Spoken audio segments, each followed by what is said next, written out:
Hey everyone, it's Jamie Batts, your instructor for Bio 109. Tonight we're going to talk of just a quick overview of Chapter 9.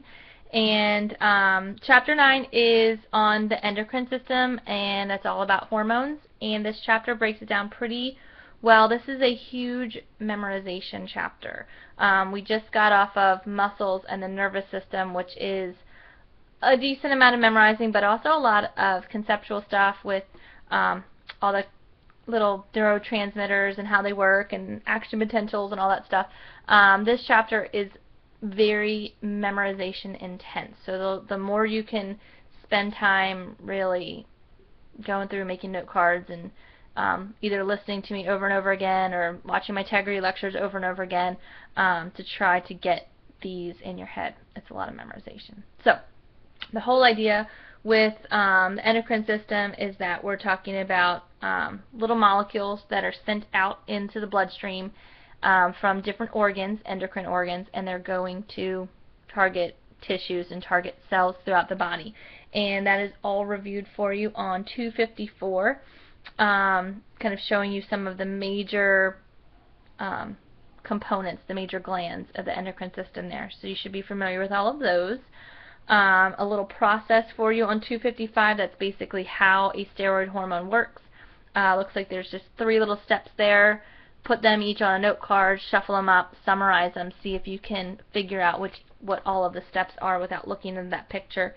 Same thing with the next diagram on page 256, how non-steroid hormones work, because they're very different.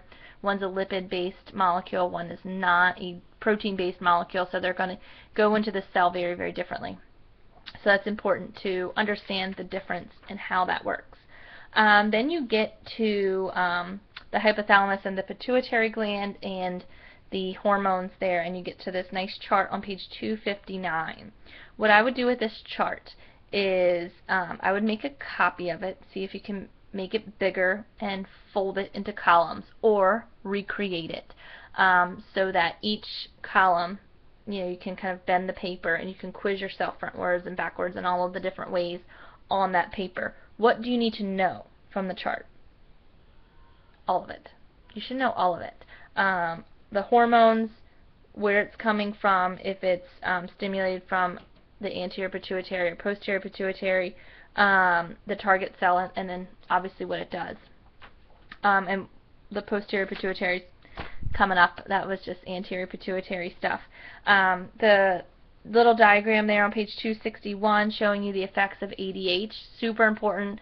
ADH is going to come back to haunt us, so to speak, in future chapters, so it's really important that you understand that feedback loop there on page 261. There's another feedback loop with the thyroid hormone on 263. Again, with these systems, either diagram them out in a flow chart on your sheet of paper. I strongly suggest taking each step, putting them on a note card, shuffling up the note cards, and seeing if you can put them in order. It's a great way to learn sequencing of events. You have the same kind of deal there with 265 and the balance between calcitonin and parathyroid hormone for calcium balance and calcium regulation. And then again, the same thing with blood glucose levels, the balance between glucagon and insulin, understanding how each of them work in the feedback loop for blood sugar. So again, note cards, shuffle them up. That's the best way to study that. It's active studying. It's not just reading. I'm getting a lot of emails from you. I've been studying. I'm struggling. How are you studying? Well, I'm reading. That's not enough. You need to be actively engaged in your studying, and that's what these videos are meant to be. They're meant to tell you how to actively engage in your studies. Along with the reading guide that I've provided, these little study hints and tricks should help you immensely. So then you move into the adrenal glands and some of the functions of the adrenal glands and the renin-angiotensin system, which is on page 270. That is a hugely important system, especially when we talk about blood in the upcoming chapter. So yes, you need to know it. The glucocorticoid secretion, yep, you need to know it. This is a huge sequence chart, memorizing the sequences, memorizing what causes what, and then that kind of chain reaction that comes from it. Same thing with the sex hormones, the gonadotropins, On page 273, nice sequences there for males and females. It's basically the same process, just different organs involved, and we'll look at those more intensely when we get to the reproductive chapters later on. Finally, how the endocrine system responds to stress, and the stress response, how it affects our endocrine system, and those widespread effects on the body. That's a nice little like graphic organizer there, so you might take some of those organs and again make a note card, say like stress response in the liver, and then on the other side you would have, you know, how all of those insulin-like growth factors are released and kind of their cause and effect.